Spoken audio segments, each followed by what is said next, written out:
제가 신학교를 다닐 때요. 그 신학교 다니던 시절에 학교에서 배운 것 중에 가장 많이 생각나는 것 중에 하나가 논쟁이었습니다. 디베이트.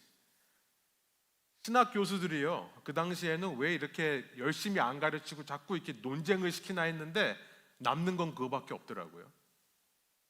신학 교수들이 참 많은 질문들을 가지고 신학생들을 싸움 붙이는 그런 재미가 있나 봅니다. 그 중에 기억나는 것 중에 하나가 다윗을 가지고 좋은 사람이냐 나쁜 사람이냐라고 논쟁을 시켰던 기억이 납니다. 수업 시간에 다윗이 좋은 사람이라고 생각하는 사람은 한쪽으로 서고 다윗이 나쁜 사람이라고 생각하는 사람은 다른 쪽에 서서 한쪽에서는 다윗을 고소하고요, 한쪽에서는 다윗을 변호하는 일을 했던 것이 기억이 납니다. 다윗은 이스라엘이 너무나 사랑하고 자랑스럽게 여기는 왕입니다. 사울 왕과는 대조되는 선한 이미지의 왕이에요.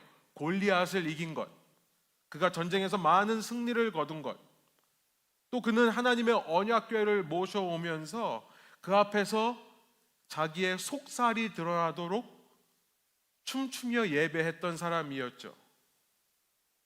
그가 하나님과 맺은 언약, 다윗 언약은 너무나 유명한 언약입니다. 그는 성경에 수많은 노래와 시편들을 남긴 예언자이기도 했습니다. 그러나 그는 수많은 여자 문제로 복잡했던 사람이었어요. 특히 첫 아내인 사울의 딸 미갈에 대해서는 너무 못되게 대하는 모습이 기록되어 있습니다. 우리는 미갈이 다윗이 춤을 출 때 그 옆에서 그 왕으로서 체면도 없으시냐? 라고 말했던 것이 문제라고 생각하지만요, 여러분, 미갈이 그런 말을 할 수밖에 없는 이유를 생각해 보게 됩니다. 이야기를 통해 발견하게 돼요. 한때 자기를 사랑했던 사람인데, 그래서 그를 살리기 위해 미갈은 자기의 목숨을 걸고 다윗이 도망치는 것을 도왔습니다. 그런데 다윗이 어떻게 했나요? 이후 떠돌아다니면서 몇 명과 결혼하는지 아세요? 6명과 결혼을 합니다. 사무엘하 3장에 보면 그 6명의 아내에서 6명의 아들을 얻었다는 기록이 나옵니다. 결국 미갈은 내가 버려졌구나 라는 사실을 깨닫습니다. 그리고 재혼하여 잘 살고 있는데 갑자기 다윗이 돌아와서는 남편을 협박하고 자기를 납치하다시피 데리고 오더니 자기 옆에 앉혀놓고는 거들떠보지도 않습니다. 그러면서 자기는 하나님을 사랑하면서 한다면서, 자기는 하나님을 예배한다면서 그렇게 언약궤 앞에서 춤추는 모습이 얼마나 꼴보기 싫었을까요? 특별히 그가 이 성경을 자세히 읽어보면요, 그 언약궤 앞에서 춤출 때 신하들의 여인들 앞에서라는 표현이 있습니다. 신하들의 여인들 앞에서 자기 하체가 드러나도록 춤을 추고 있는 모습을 보면서 얼마나 꼴보기 싫었을까요? 여러분, 성경을 자세히 읽어보면 다윗이 이 언약궤를 모셔올 때 그때도 문제가 있다는 것을 알게 됩니다. 하나님의 언약궤를 모셔올 때는 반드시 사람들이, 레위 지파 사람들이 어깨에 메어야 되는데요, 다윗은 수레에 끌고 옵니다. 그러다가 문제가 생기니까 한동안 언약궤를 버려둬요. 그러나 그 언약궤가 오벳 에돔이라는 사람의 집에 있어서 그가 하나님의 말씀대로 언약궤를 관리했더니 그 집에 복이 임했다는 소식을 듣고 그제서야 다시 언약궤를 모셔오는 다윗인 겁니다. 쓰면 뱉고 달면 삼키는 다윗, 자신이 필요 없으면 버리고 딴 여자를 만나다가 이제 왕이 되려고 하니 누가 필요해요? 사울 왕의 정통성을 잇는 미갈이 필요하게 된 겁니다. 그러니까 필요하니까 그제서야 자신을 데려오는 미갈을 데려오는 다윗, 그 미갈을 통해 나머지 10지파를 설득하기 위한 그런 정치적인 목적으로 자신을 이용하는 다윗이 얼마나 미웠는지 그렇게 말할 수밖에 없었는가. 이야기를 읽다 보면 우리가 이해되는 거죠. 제가 신학교에서 어느 쪽에 섰는지 아시겠죠? 그런데 다윗의 이 여자 문제는 더 심각해집니다. 예루살렘에서 통치하면서 이미 미갈을 포함해서 7명의 아내가 있는 이 다윗은요, 예루살렘으로 수도를 옮겨오면서 사무엘하 5장 13절에 보면 이런 표현이 있어요. 더 많은 아내들과 더 많은 후궁들을 얻었다. 아들이요 6명에서 11명이 더해져서 17명이 됩니다. 그 중에 이 밧세바 사건은 다윗이 얼마나 타락한 사람이었는가를 보여주는 장면이죠. 바시바, 무슨 뜻입니까? 목욕하는 그녀를 보다. 바시바, 그녀를 소유하기 위해 우리아를 죽이기까지 한 다윗의 이야기는 정말로 충격적이지 않을 수가 없습니다. 우리는요 다윗을 선한 왕으로만 이해하고 있었어요. 그러나 성경을 읽다 보니까 성경은 다윗의 문제를 적나라하게 드러내고 있습니다. 왜 그럴까요? 아니, 다윗만이 아닙니다. 우리가 성경을 처음부터 쭉 읽어오고 있습니다만 우리가 흔히 성경의 주인공들이라고 생각하는 유명한 사람들이 있죠. 아담, 노아, 아브라함, 이삭, 야곱, 모세. 이 유명한 사람들마다 문제점이 없는 사람이 없어요. 성경에서 사람을 바라보는 시각은 결코 좋은 사람이냐 나쁜 사람이냐를 말하고 싶은 것이 아니라는 것을 우리가 알게 되는 대목입니다. 성경의 관심은 그게 아니에요. 우리는요 자꾸 성경을 읽으면서 위인들을 찾아내려고 합니다. 성인들, sacred heroes, 거룩한 사람들이라고 불리는 사람들은 성경에는 없습니다. 성경을 안 읽고 그냥 종교적으로 생각하니까 성자들이 있다고 생각을 하는 거예요. 그러나 성경에는 오직 의인들만이 등장합니다. 세인트라고 하는 사람들, 이 사람들은요 거룩한 사람들이 아니라 거룩하게 된 사람들이에요. 성경이 사람을 바라보는 시각은 의로움의 기준인 겁니다. 곧 하나님과 어떤 관계에 있는가, 하나님과 바른 관계에 있어서 그가 의로워진 사람인가를 보고 있다는 것입니다. 비록 인간적으로는 부족하고 흠이 많고 인격적으로도 문제가 있고 죄악을 저지르는 죄인이요 악인이지만, 그러나 만일 하나님이 무슨 이유인지는 모르겠는데 그들과 약속을 하셔서 언약을 맺으셔서 하나님께서 그들의 하나님이 되시겠다라고 작정하셨으면 그 사람에게 요구되는 것은 단 하나, 옳고 그름이 아니라, 선하고 악함이 아니라 단 하나, 그 사람이 그 언약을 맺은 이후에 하나님과 어떤 관계로 살아가는가에만 집중하는 것이 성경의 메시지인 것입니다. 결국 하나님을 필요로 하는 자들을 만들고 싶으신 거죠. 스스로 하나님이 되어서 하나님이 필요 없는 자로 살아가는가, 아니면 하나님이 필요한 자로 살아가는가를 성경의 이야기가 주목하는 것입니다. 그리고 하나님이 필요할 수밖에 없는 자로 살아가는 삶의 모습이 바로, 그 증거가 바로 회개라는 것을 말씀하시는 거죠. repentance. 여러분, 그래서 신자들에게 한 번이 아닙니다. 매일같이 나타나야 되는 것은 회개예요. 우리가 하루라도 몸을 안 씻으면 몸에서 냄새가 나듯이 우리의 영혼이 한 번도, 하루에 한 번이라도 회개로 닦여나가지 않으면 우리의 영이 주님 앞에서 바로 설 수가 없는 겁니다. 다윗은 비록 큰 죄를 저질렀고 그가 행한 것이 너무나 악했지만 13절에 보니까 그의 고백은 회개입니다. 내가 주님께 죄를 지었습니다. 이 고백을 하면 주님께서는 그 죄를 용서하여 그를 의롭다라고 보아주시는 겁니다. 여러분, 이것이 우리가 복음이라고 부르는 굿뉴스, 복된 소식, 좋은 소식의 핵심인 것입니다. 나의 죄와 나의 악함이 드러나는 순간이 도리어 내 안에 참 믿음이 생길 수 있는 절호의 기회가 되는 것입니다. 로마서 5장 20절에 이런 말씀이 있어요. 율법은 범죄를 증가시키려고 끼어들어온 것입니다. 그러나 죄가 많은 곳에 은혜가 더욱 넘치게 되었습니다. 여러분, 성경에서 말하는 믿음이란 도덕적, 양심적, 법적인 완벽함을 유지하는 게 아닙니다. 우리는 유지할 수 없어요.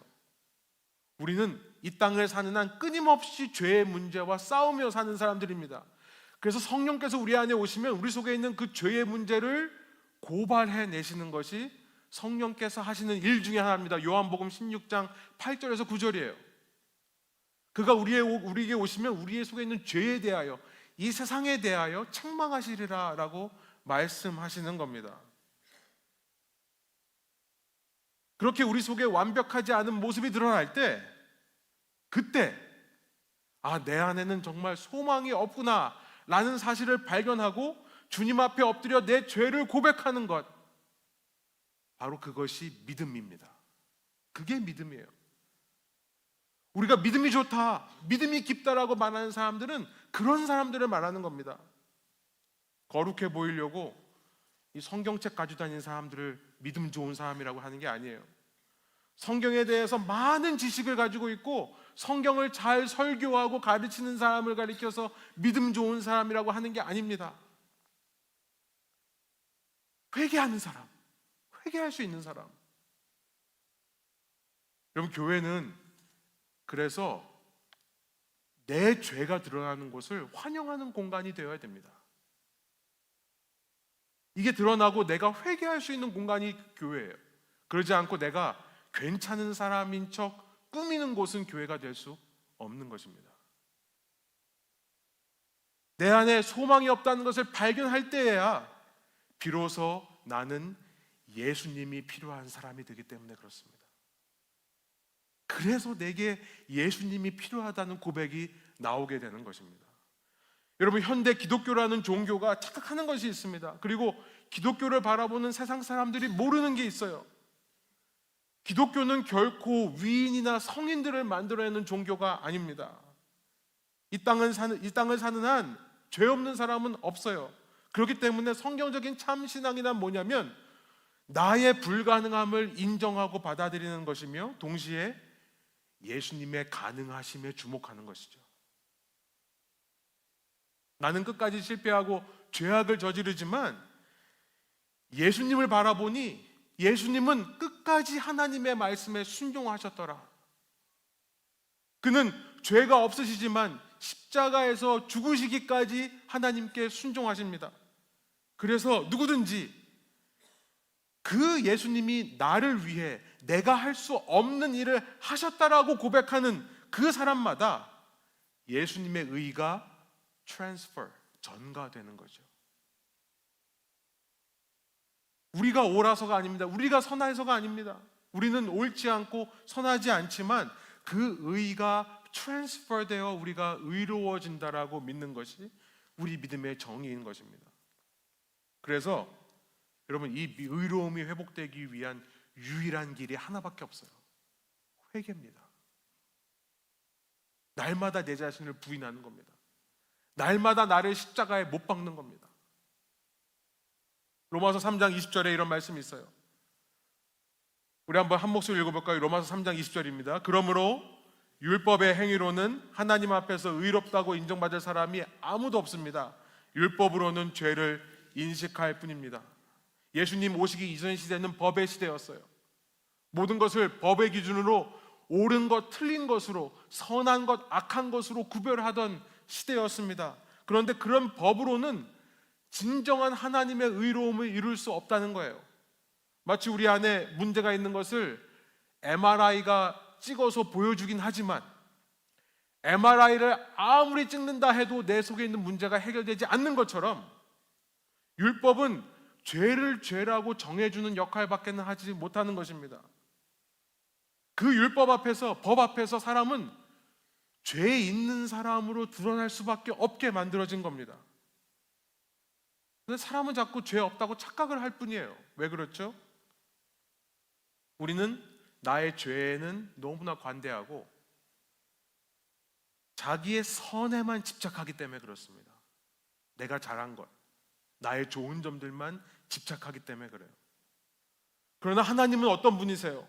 예수님께서 오셔서 뭐라고 말씀하십니까? 하나님은 중심을 보시는 사람이다 말씀을 하세요. 마태복음 5장에서 예수님께서 무슨 말씀을 하십니까? 너희가 간음하지 말라라는 법을 들었지만 그 법을 듣고 너희가 간음하지 않는다고 해서 너희 아이에 문제가 없는 게 아니다라는 말씀을 하세요. 누구든지 여자를 바라보며 마음속에 악한 생각을 품는 사람마다 이미 간음한 것이다. 너희가 살인하지 말라 라는 법을 들었지만 나는 너에게 말하노니 누구든지 형제를 보고 자매를 보고 미워하는 자는 이미 마음에서 살인죄를 저지른 것이다. 무슨 말씀입니까? 모든 사람이 예수님 앞에서는 다윗과 같은 죄인으로 드러날 수밖에 없다는 말씀입니다. 그러나 거기서 끝이 아니에요. 21절입니다. 로마서 3장 21절 함께 읽습니다. 그러나 이제는 율법과는 상관없이 하나님의 의가 나타났습니다. 그것은 율법과 예언자들이 증언한 것입니다. 22절 그런데 하나님의 의는 예수 그리스도를 믿는 믿음을 통하여 오는 것인데 모든 사람 믿는 사람에게 미칩니다. 거기에는 아무 차별이 없습니다. 그러나 그렇게 예수님 안에서 내 안에 간음죄가 있구나, 내 안에 살인죄가 있구나 라고 깨닫는 사람이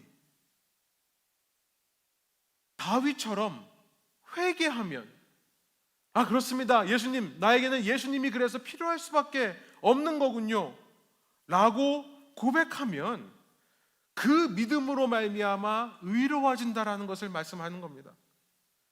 그 믿음으로 바른 관계에 들어가게 된다라는 것을 말씀하시는 거죠. 여러분, 한자 차이니즈 캐릭터로 의를 이렇게 씁니다. 양이 있어요, 위에. 그리고 그 밑에 뭐가 있죠? 워라고 한다는데요, 중국말로 자기가 있습니다. 저는 한자를 만든 사람에게 성령께서, 하나님께서 감동하셨다라고 저는 생각할 수밖에 없는 것이, 왜 의를 말하면서 양 아래에 있는 나에 대해서 말을 하는 걸까요? 지난주에 예수님께서 십자가를 지고 올라가신 그 언덕의 이름이 골고다라고 했습니다. 곧 해골이라는 뜻이라고 했는데요, 그날이 6월절이에요. 패스오버입니다. 그 십자가에서 예수님은 6월절에 어린 양이 되셔서 Sacrificial Lamb of Passover 죽으셨습니다. 여러분, 6월절에 그 양을 죽여서 그 피를 문에 바른 집들마다 하나님의 심판이 Passover 하는 건데요, 피해가는 것인데요, 여러분, 어떤 사람들이 그 피를 자기 문 앞에 바를까요? 그 피가 필요하다라고 말하는 사람들입니다. 그래서 그 피가 흘러내리는 십자가를 나의 머리, 이 해골 위에다가 두는 사람이에요. 그 어린 양의 십자가 아래로 들어가는 사람들이 의인이라는 것입니다. 이렇게 말씀드리면요, 그 은혜를 더 사모하는 사람들이 생기는 반면 불안한 생각이 드는 사람들도 있습니다. 아니, 그렇게 간음하고 살인한 사람도 그냥 예수만 믿으면 다 괜찮아지는 거냐? 죄가 드러날 때 그냥 회개하기만 하면 되는 거냐? 라고 생각하시는 분들이 있을 수 있습니다. 여전히 옳고 그름의 세계관, 법적인 세계관에 사로잡혀 있는 사람들입니다. 여러분, 걱정할 거 없습니다. 누구든지 진정으로 예수님 앞에서 그런 회개를 한다면, 곧 가짜 믿음이 아니라 참된 회개가 있다면 그의 삶은 결코 죄의 상태에 머물러 있지 않을 것이기 때문에 그렇습니다. 여기에 성경적 신앙의 참 신비가 있어요. 율법적으로 해야 된다, 하지 말아야 된다 하는 식으로 나은 사람이 되는 게 아니라요, 참된 회개를 하면 마음이 변하기 시작하는 겁니다. 마음이 변해요. 여러분, 다윗이 바세바와 동침하고 나서 나단 예언자가 와서 그의 죄를 지적했을 때 그때 지은 시가 시편 51편에 기록되어 있습니다. 시편 51편 1절부터 3절이에요. 하나님, 주님의 한결같은 사랑으로 내게 자비를 베풀어 주십시오. 주님의 크신 긍휼을 베푸시어 내 반역 죄를 없애 주십시오. 내 죄악을 말끔히 씻어 주시고 내 죄를 깨끗이 없애 주십시오. 나의 반역을 내가 잘 알고 있으며 내가 지은 죄가 언제나 나를 고발합니다. 내 죄가 드러났을 때 정말로 아파하며 슬퍼하며 주님 앞에 나를 고쳐달라고 외치는 다윗. 그런데 이 기도문의 10절에 제가 정말 성경에서 보물처럼 여기는 기도가 나옵니다. 제가 가장 많이 기도했던 기도, 시편 51편 10절입니다. 우리 한번 한 목소리 읽어볼까요? 아 하나님, 내 속에 깨끗한 마음을 창조하여 주시고 내 속을 견고한 심령으로 새롭게 하여 주십시오. Create in me a clean heart, O God, and renew a right spirit within me.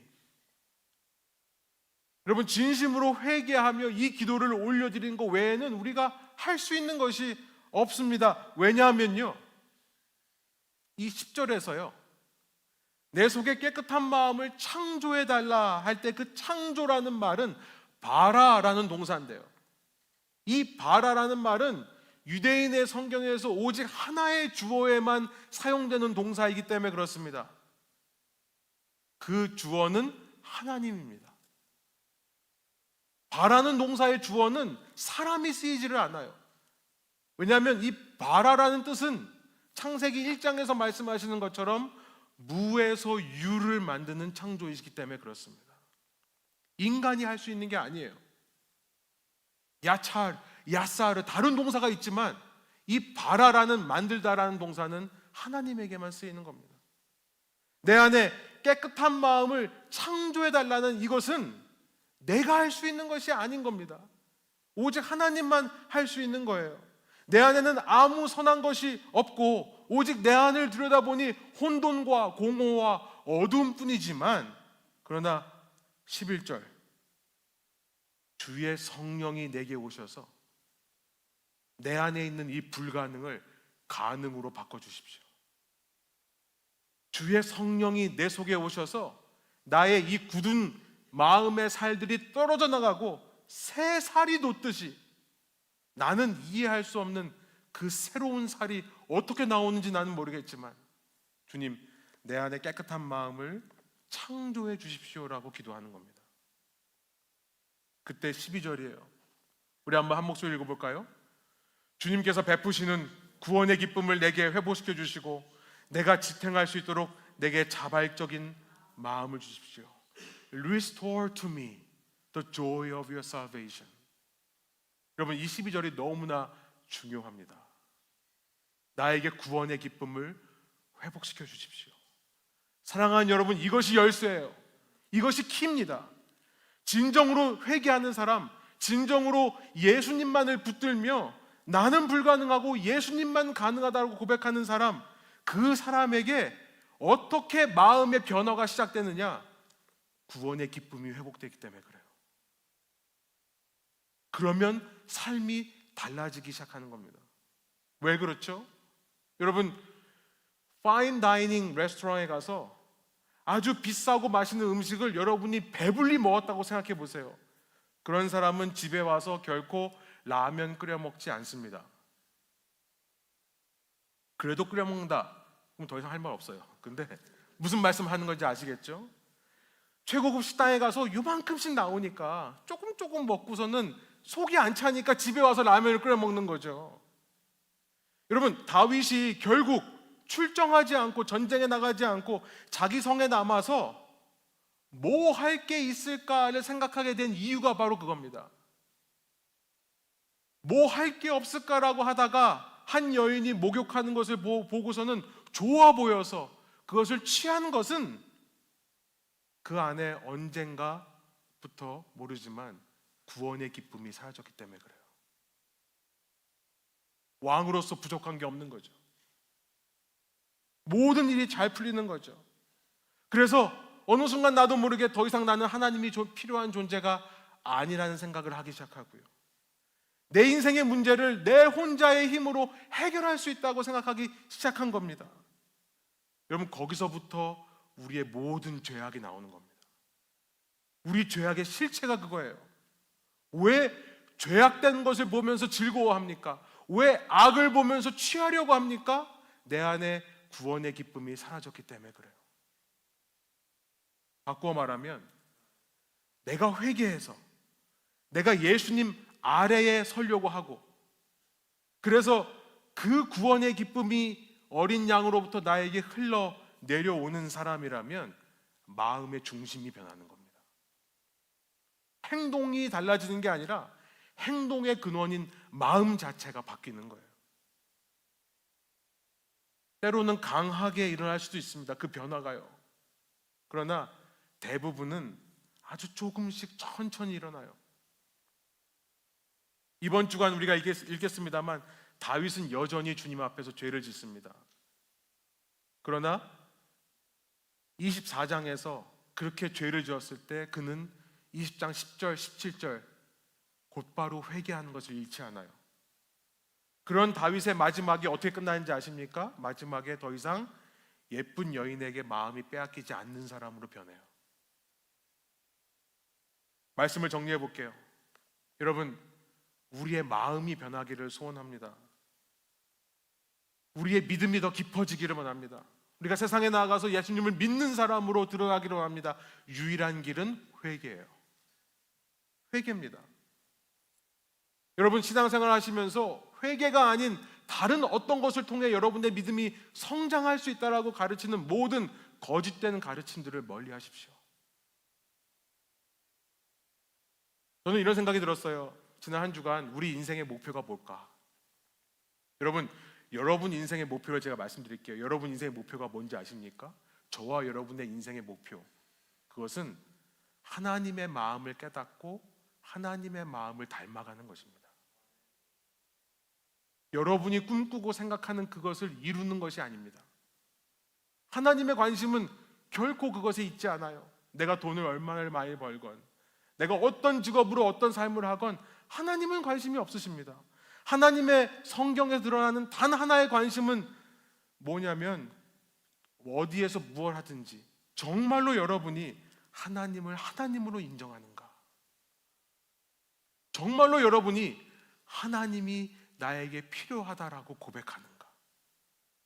그러니 여러분 삶에 여러분의 인생이 여러분의 뜻대로 흘러가지 않더라도 실망하거나 절망하지 마십시오. 그를 통해 내가 하나님 되심을 인정할 수 있다면, 나에게 하나님이 필요하구나라는 사실을 깨달을 수 있다면 여러분, 그것은 어떤 것도 실패가 아니라 성공인 줄로 믿습니다. 여러분의 인생의 목표를 이루시는 거예요. 하나님을 하나님으로 인정하기 시작하는 것이 회개의 정의입니다. 회개란 단지 나의 도덕적인, 윤리적인, 법적인 불완전함을 고백하는 행위가 아닙니다. 회개란 돌아서는 거예요. 나는 내 혼자 힘으로 살 수 있을 줄 알았는데 나는 주님이 없이는 살 수 없는 존재이구나를 깨닫고 스스로 신처럼 살아가려는 성향으로부터 돌아서는 것이 회개입니다. 그 회개가 일어날 때 우리의 마음이 변하기 시작해요. 구원의 기쁨이 회복되기 시작합니다. 그제서야 우리는 참된 인생의 정의를 깨닫고 참된 인생을 살아가게 됩니다. 인생의 정의, 하나님의 마음을 깨닫고 그 마음을 닮아가는 여정입니다. 그 여정을 끝까지 신실하게 의롭게 걸어가시는 저와 여러분 되시기를 소원합니다. 함께 기도하겠습니다.